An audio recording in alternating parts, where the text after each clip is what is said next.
Take care of the loan repayment, will you? While I was at work, I suddenly received an email.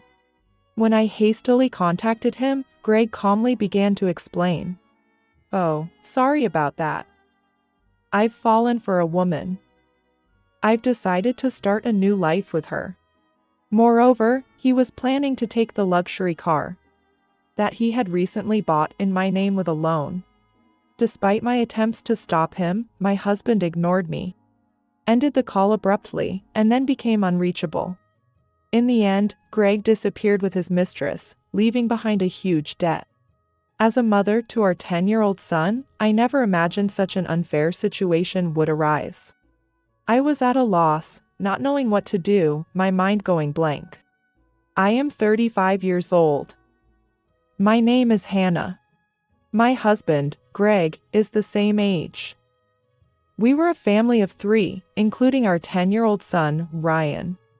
Ryan has been incredibly smart since he was young, reading papers on the computer and asking for my opinion on them. Despite being baffled by such complex topics, I was always amazed by his intelligence. In contrast to Ryan, Greg was unstable, never holding down a steady job.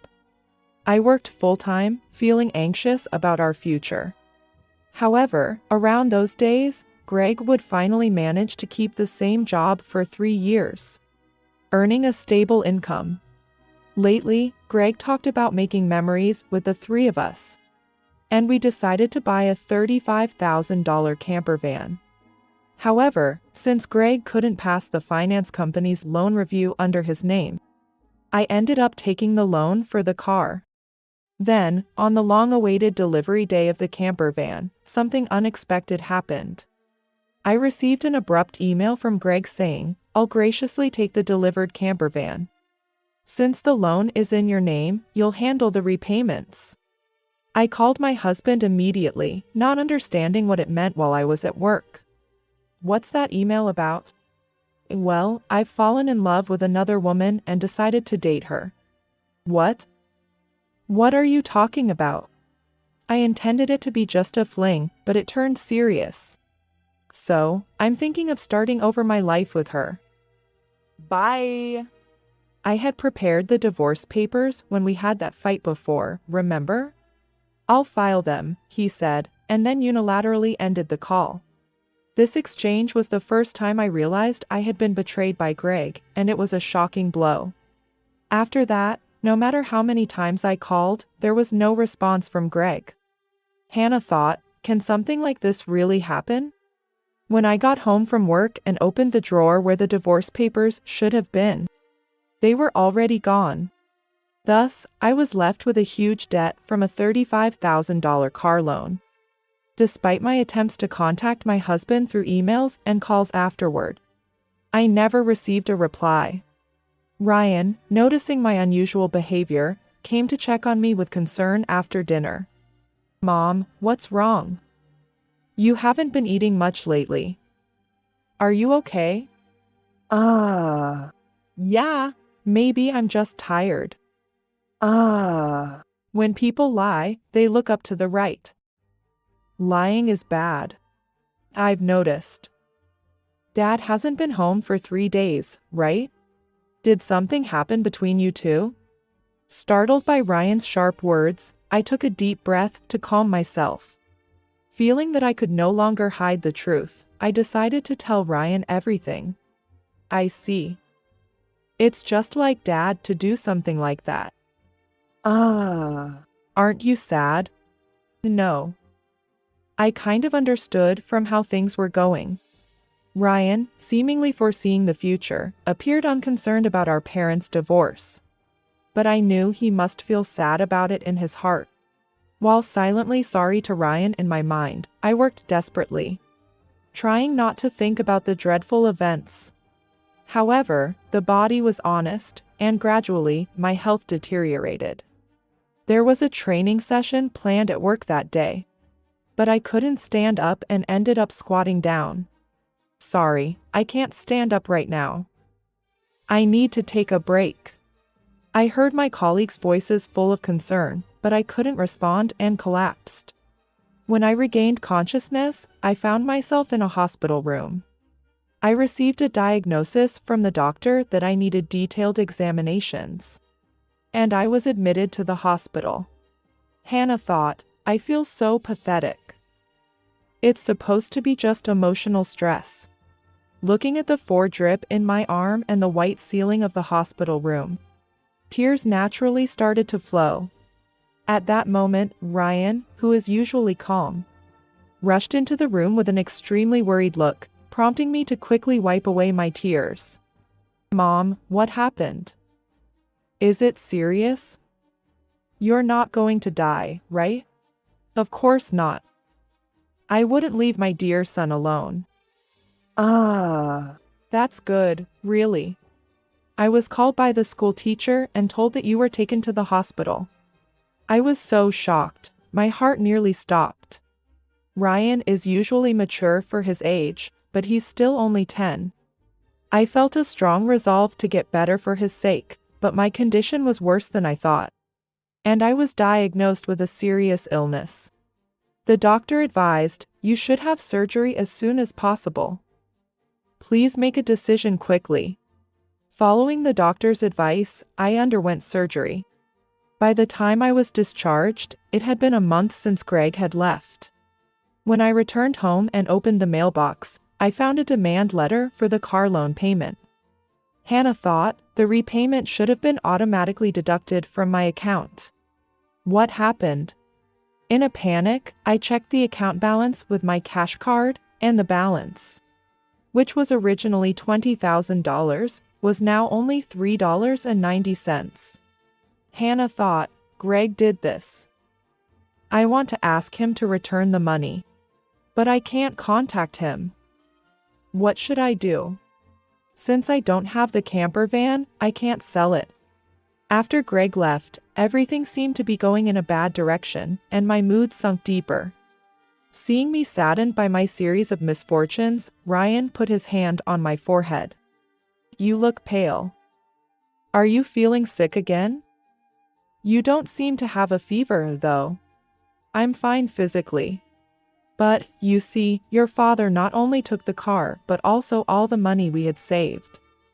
I can't work yet due to my physical condition, and now we have no money. I'm at a loss. I see. Then, I'll deliver newspapers. And I'll search the internet to see if there's any work I can do. Encouraged by my 10-year-old son, I told myself that it wasn't the time to be down. Sorry for worrying you. I can't afford to be weak. I'll change my mindset and try to do whatever I can. Smiling at him, Ryan also smiled back and then said something unexpected. Let's plan how to get the car back from Dad. How can we do that? The camper van is in your name, right? Yes, but what about it? Then maybe we can. Ryan suggested an idea that I couldn't even imagine. I had never thought such an idea could exist. Also, I have no idea where your father is. Then let's check on my phone. A month ago. Once, when we went hiking as a family, surprisingly, Ryan, who is usually very reliable, got lost. At that time, we bought a kid's cell phone on Ryan's suggestion and installed a GPS app on it, which both Greg and I could access.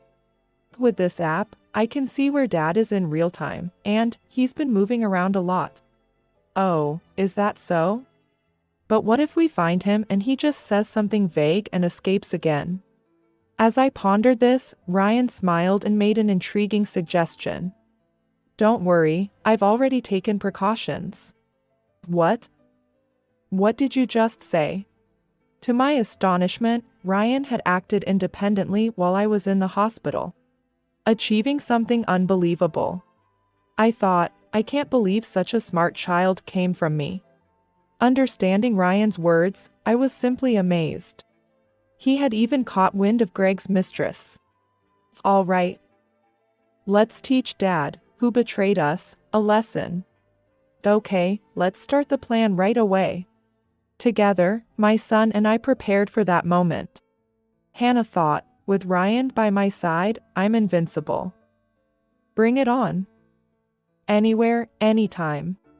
Then, 3 days later, my phone rang. Ah, It's me. Please, I need your help. Oh, who might this be? Don't play dumb. It's your husband, obviously. I'm being questioned by the police about you. At this rate, they might ask me to come to the police station voluntarily. Help me out. Oh, is that so? Just wait a moment. Then, I immediately went with my son to where Greg was, and to my surprise, it was a forest park near our house where camping was possible. Greg was being questioned by the police in front of his car, looking bewildered. Feeling pathetic, I sighed and told the police, we need to have a talk as a couple, and asked them to return for a while. At that time, Greg seemed uncomfortable being watched by the people around us, and urged Ryan and me to get into the car. Inside the car, Greg's mistress was sitting cross-legged, glaring at us. But that was no longer important. Sorry about that. Thanks for coming. But, why did the police suddenly show up at my place? I don't get it. That's because I filed a report about the missing camper van. What? Why would you do that? It's obvious, isn't it? My car was stolen. Greg, foolishly thinking that actions between spouses can't be criminal, was saying nonsensical things, but the world isn't that naive. You know, you filed for divorce, remember? Forgot? So, we are strangers now. And you're driving a stranger's car without permission. That's a crime. Ryan figured all this out. Typical. Sharp as ever, that kid. But, I didn't steal the car. I just borrowed it for a bit. Oh, is that so? Well, I'd like to use my car now, so could you return it? That would be really helpful. As I reached out my hand asking Greg to return the keys, he reluctantly handed them over. After confirming it was returned, Ryan quietly started talking. Hey. Why did you abandon your family and choose to play around with this woman? Caught off guard by his son's unexpected question, Greg was flustered and awkwardly scratched his head. Seeing this, Greg's mistress chuckled smugly and started talking.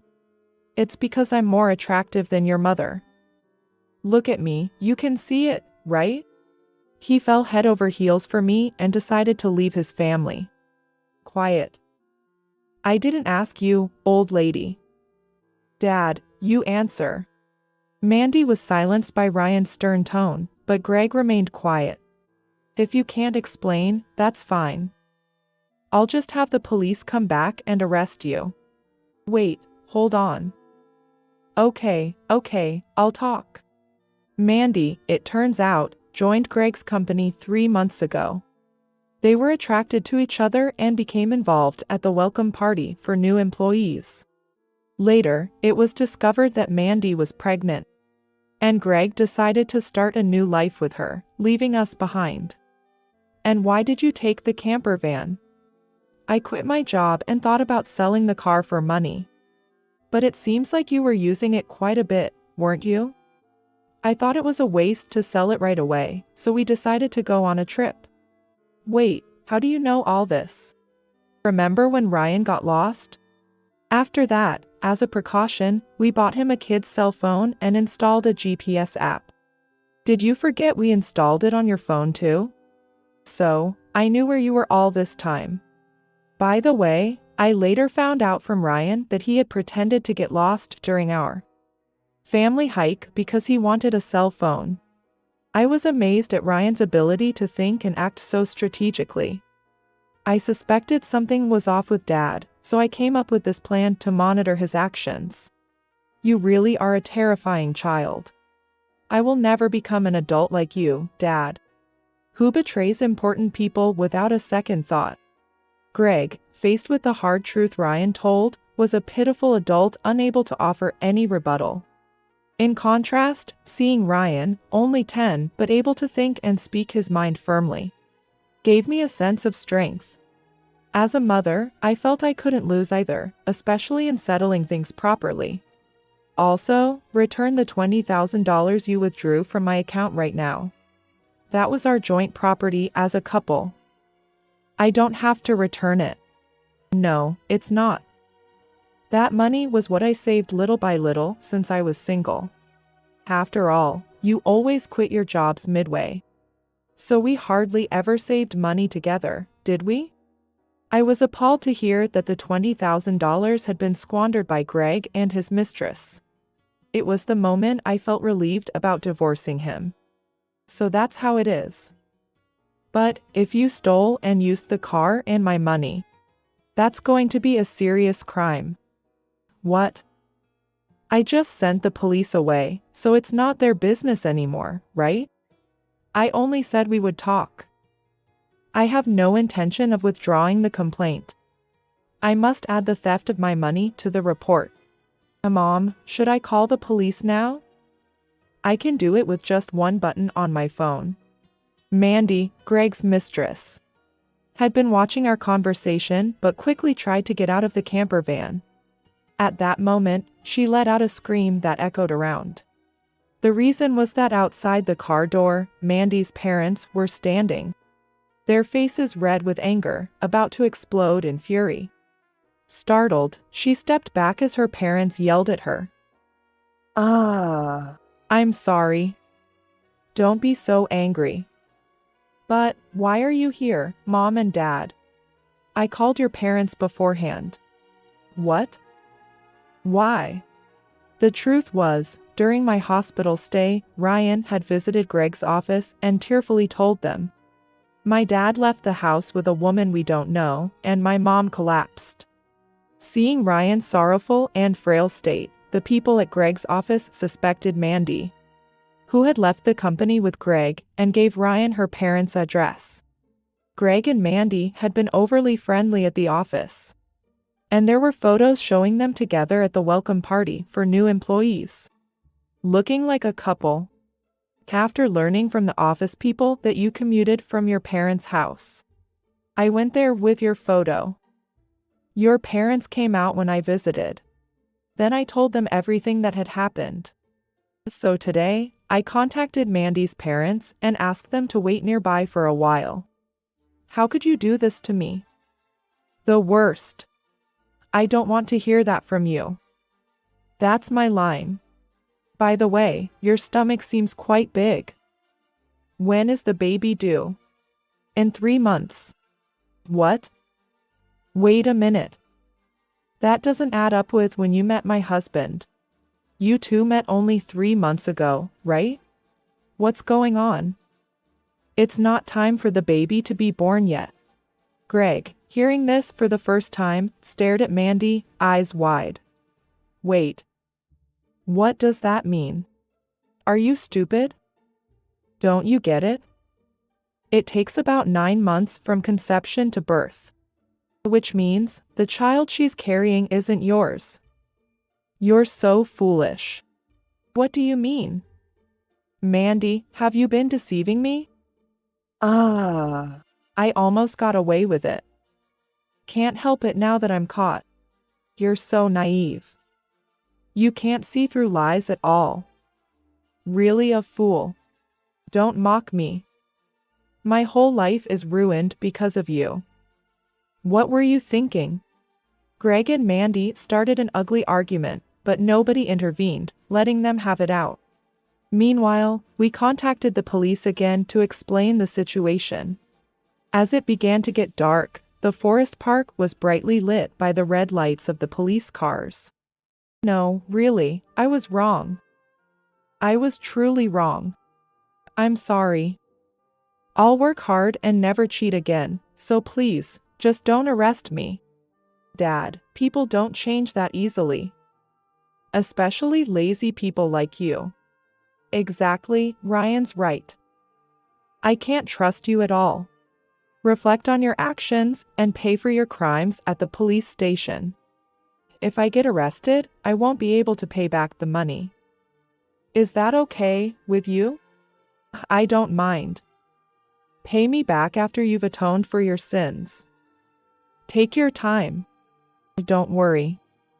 I've already found you a place to work. Let's see, there's Ryan's child support, plus the $20,000 you stole from me. I'm not sure how much it will all add up to, but you'll work and pay it all back. I had one last thing to say to Mandy, the mistress. You might think you're just an onlooker, but don't forget.